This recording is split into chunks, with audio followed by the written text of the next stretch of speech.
Hey guys, good morning. My name is Robert Strada. Today I'm going to teach you the 10 most common limiting beliefs in sales. I've experienced them, the greats have experienced them. I've worked for Grant Cardone's elite organization sales team. They've all experienced these as well. And I've done over 300,000 cold calls. I've done door-to-door, roofing, solar. While I was doing solar, actually got shot at 9 times, was on the news. Most famous door-to-door guy for about a month, once upon a time. I've done cold calling for my marketing business while I was active duty military, and my mission here of why I'm doing this is I'm defeating the weak salesman's mindset. You're afraid to make calls. You don't understand why. You're just doing zombie dials. This is what I'm fighting, is that philosophy. So, to jump right into it, number one, the one call close, okay? Listen, most of my sales at Cardone Ventures for Grant Cardone were one call closes. And I'm gonna make a whole nother video about that, about the mentality about it, about the fact that people do one call closes. It does happen. The most elite guy, I don't know if I want to say his full name, but you know, his name was Hussein, okay? He did one call closes, first call ever in 8 minutes, okay? And I'm gonna make a whole nother video and we're gonna talk about that, but you need to know that absolutely happens. And you need to have erase that limiting belief. Number two, not me. Okay, everybody can get good in sales, but not me.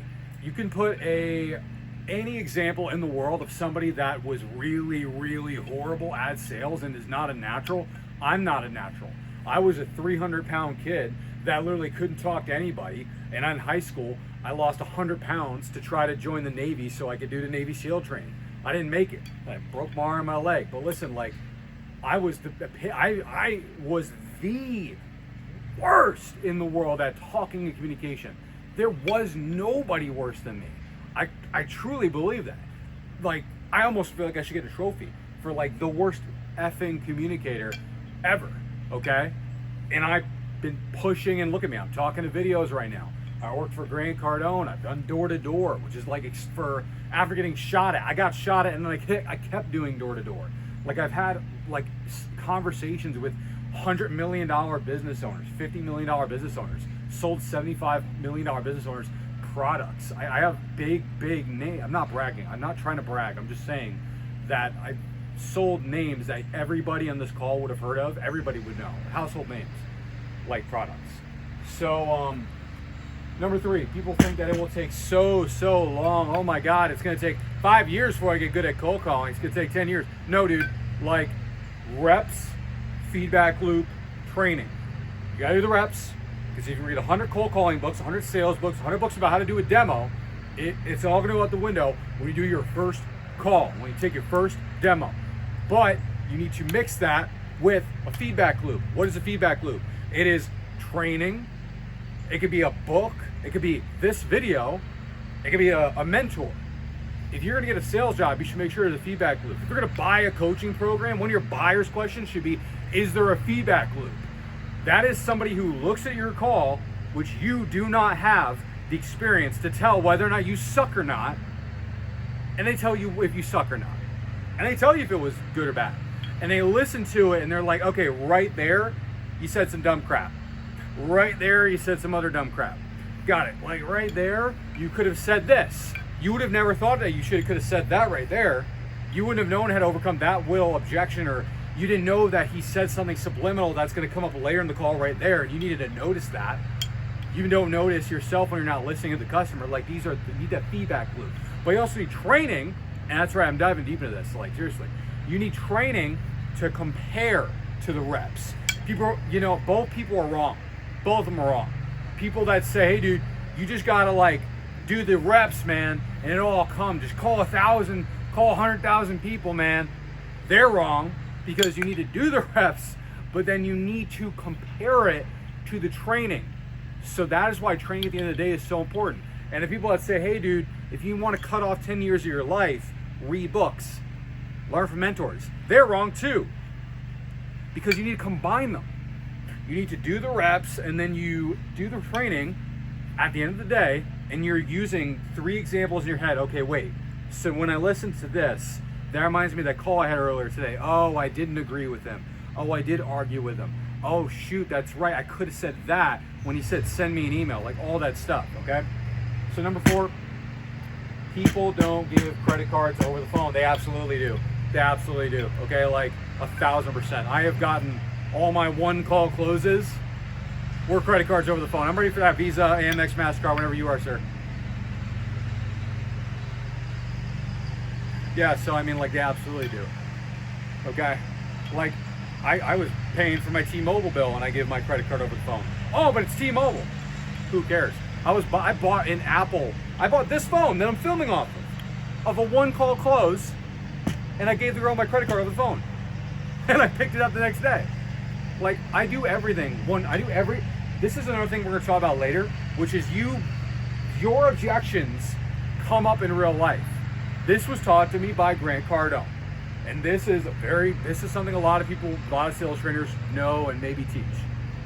But every single objection you have that a customer is giving you manifests itself in your life. You want to think about it, customer wants to think about it. You want to talk to your wife about everything, the customer wants to talk to their wife about everything. It has nothing to do with the customer except for the fact that you manifested it in your life. And then how do you conquer that? You stop talking to the wife. You stop thinking about things. You start doing one call, you start buying things in the first call. How soon can I give you my card? I've heard enough to make a decision, sir. Just take my money. Like, that's exactly how you do it.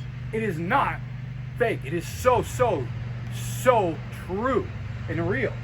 So, people give credit cards over the phone all the time. So do I. I've taken, think about it. That's what we just talked about. They need to think about it. That means you need to think about things.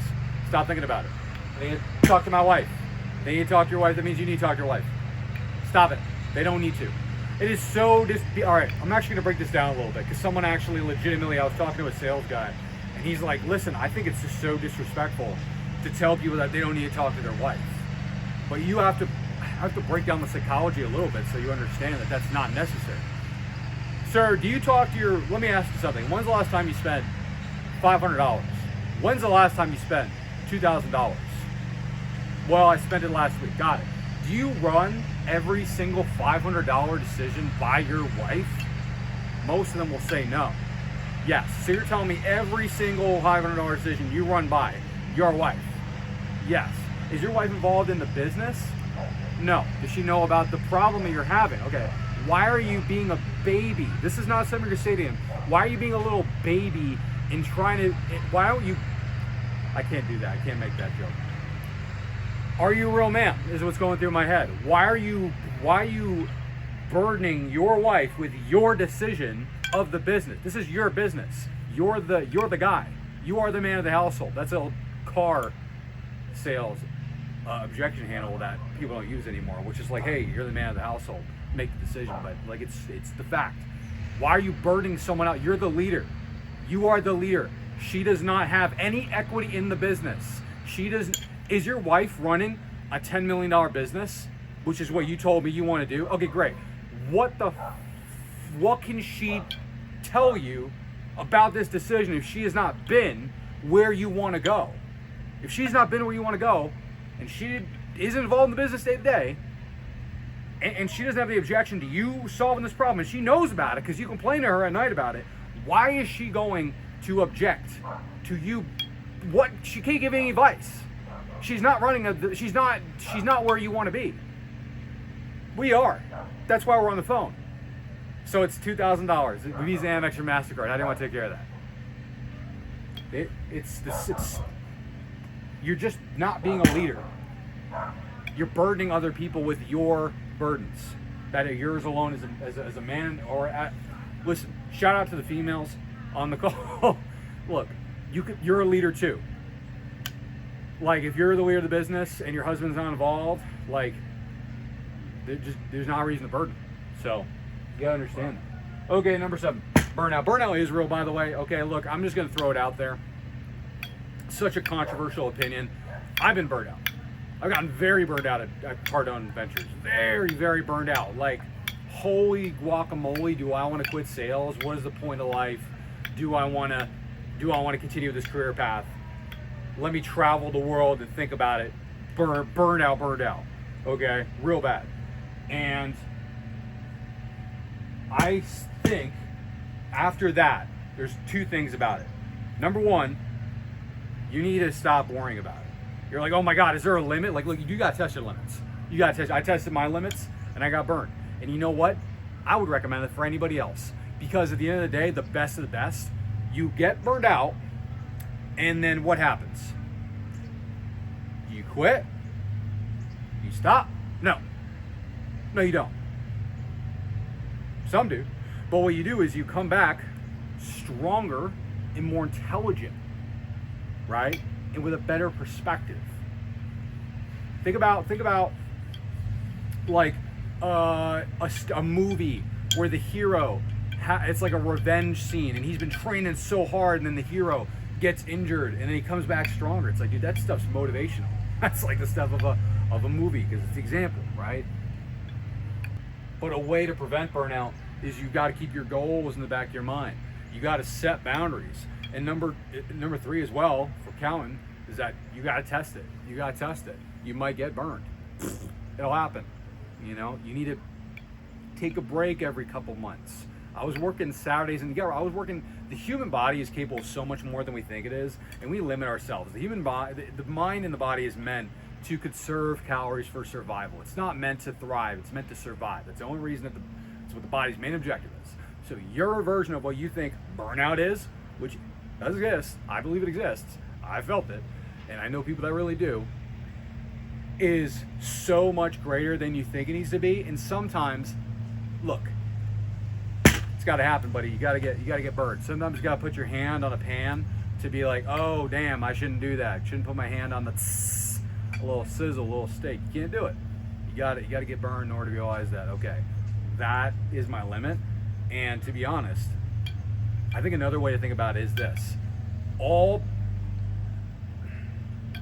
and look, I'm ranting about this because this is I should make a whole video about it, and I'm going to.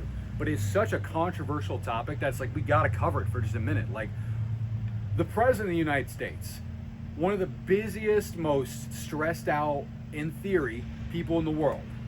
Let me ask you something. He was born a baby, just like you, just like me. He doesn't got blue blood. He doesn't got purple, green blood. He's not born bionic. He's born a baby. Okay, he's not born naturally more resilient to stress, which means that he had to go through stressful things over time and have good mental processes and systems in order to be able to take on such a stressful role for the whole country to rely on that individual. He puts on his pants 1 foot at a time, just like the rest of us. Okay, booked every minute of the day. Every minute of the day is he's burning calories in his brain, hopefully, trying to solve problems for this country. He's not born like that. He's not born like that. So you have the question, how was he able to do that? That's the question. I don't have the answer, but I'm just saying that's the question you need to be asking. Number 8, time of day to call a client. Listen, I'll call any time of day.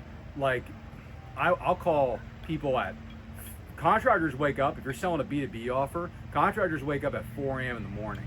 You call them at 5 or 6 or 7 a.m., there is nothing wrong. I got to be careful. I have to be very careful with this because legally, you're quotation marks, you're not allowed to call people until after 8 a.m. and you're not allowed to call people after 8 p.m. So what I'll do is I'll tell you what I've done instead, and I'll just let you know some facts, and then you could proceed from there.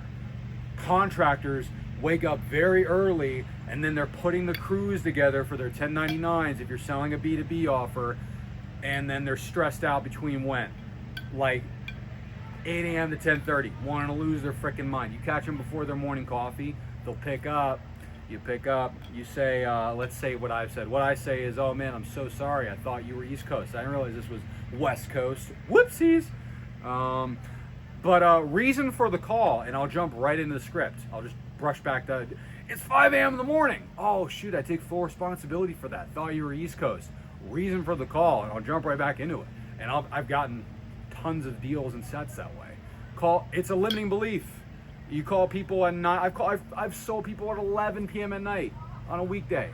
I had a guy fall asleep on the phone one time. This is why I wish I had my calls recorded. It's a legendary call where I was telling the dude, he's like ready to buy, and he falls asleep right in the call. Heard him snoring because I called him at 11 o'clock, woke him up in bed, and he's like, I'm just going through the pitch. I'm like, I gotta get my numbers up, bro. Let's go. But you know what they think as well, you know, if you call on a that's another one I want to put in here. You call on a weekend, you call on a Saturday, you call on a Sunday. People don't pick up the phone on Sundays. Yes, they do. And you know what? If you frame it the right way, and you have this belief down, they'll think you're hungry. They'll be like, dude, this guy must really believe in this product. This guy must be really confident and have balls. Call me on a Sunday. Yeah, I do. Calling you at 5 p.m. on a Saturday. Let's go through it. So, calling, falling, pressuring too much. No, dude, like, you're definitely not. If anything, I would say that you're not calling enough. Every time I call a person, I double tap them. 1, 2, text, email. I give them 4 touch points. Every single sale takes 8 to 12 touch points.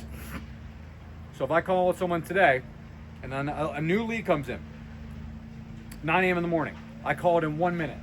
Okay, they got 1, 2, 3, 4, 5, 6 touch points, and I give them all right. So that's voicemail, call. So that's 4 right there. I shoot them a text, and I shoot them a voicemail, and an email. Sorry, I shoot them an email as well. That's 6. Unless my math is wrong, that's 6. And then I'm gonna call them later today. Say, hey, and I'm gonna shoot them another text. Didn't know if later in the day was better for you, and I'm gonna shoot that over email as well. And I'm gonna say that over voicemail 2 times, and I'm gonna call them twice. I've officially hit 12 touch points. Now I have an 80% chance of closing them. So, if anything, you're not calling or following up enough. You need omnipresence. That's the biggest thing that Grant Cardone teaches. Maybe it's not the right time. Maybe they forgot. Okay? All I need is I need them to know I exist. That is it. I don't need them to like me. I don't need them to dislike me. I don't need them to love me. I need them to know I exist. That is it. That is the only objective. Know I exist. You don't need to like me. I don't care if you like me. Actually, I prefer if you dislike me. Because if half of the country hated my guts, I could be the president of the United States. No doubt. Easily. Because they know about me. No such thing as bad marketing. Look at Donald Trump. Perfect example of that. Put politics aside. So, yeah. If anything, by the way, pressuring. Do you know the number one reason that all sales are not closed? Is it because they're bad at the close? Is it because they're bad at discovery? Oh, I just didn't ask them the right question, man. Oh man, you know, I think it's because I just didn't get a pain point. I didn't really hammer down his goal enough. No, the number one reason why most salespeople, 90% of salespeople, 90% of salespeople don't close is because they don't ask at all. At all. Not even once. Which is gross. It's disgusting. That's even a thing. But I'm not going to talk about that because, like, I'm hoping if you're watching this video, you're better than that. Obviously, you are, and I'm going to 1000% believe it. Otherwise, you wouldn't be watching this. So and then if you ask, Alex Hormozi, like, as well, hammers that it takes about, you got to ask someone 8. Everybody teaches this, by the way, but Alex Hormozi 8 times. You got to ask somebody for the sale to get it, typically, right? Hey, you want to do it? No? Okay, great. I can ask a different way. What I propose is we do it. Okay, hey man, let's do it. Hey man, let's do it. Hey man, let's do it. Hey man, let's do it. Hey man, let's do it. Then he says yes. No. And then a yes. Like, you need to ask a lot more than you are. And go beyond. Go beyond your comfort zone. Like, blow somebody out. Blow them out. Get them to swear at you. Okay? I guess I am promoting that a little bit. But it's because you got to test your boundaries. You got to, like, know, oh, okay, that's the line. And then you could subconsciously, when you're on a call, be like, okay, I think I'm about to push in that line. I've blown out 10 people this exact line right here. This is the line. And that's how you get that intuition down. So, number 10, he said he won't do it on this call. Bro, oh my God, if I had a dime for how many times someone has said, with all the passion in their soul, they would swear on every single one of their dead relatives' graves, I will not buy on this call. There is nothing you can say to me in God's green earth that will make me buy on this call, sir. And I'll tell you what, I got that credit card about 5 minutes later. About 5 minutes later, I had the credit card in hand, dialed in. Thank you for your time, sir. Appreciate you for that purchase. Okay, actually, one guy was really good at this, Joshua, really good buddy of mine, just like absolute legend, taught me, like, he would get this objection more than anybody, and I just see him dominate people just hilarious. I'm not saying you should dominate people in sales, by the way. I'm just, look, sales is war. And at the end of the day, this is a game, and it really is. Like, it's a win-win situation. Okay, everybody wins, but I got to be stronger. Okay, because at the end of the day, if my conviction is stronger than your conviction, you're gonna buy. So that's like the mentality we gotta have. We're warriors. Like, so that's the way I talk. That's why I talk about this stuff. That's why you look at me and you're like, this guy, maybe he's a little crazy. Maybe he's a little ain't right. It's like, good. Right? So listen, this is a part of a whole series. If you liked this video, you need to click on this video right here. And thank you to my mentors. I would be nothing without you. I am nothing without these people. And leave a comment. Leave a comment. I will comment back. I will reply.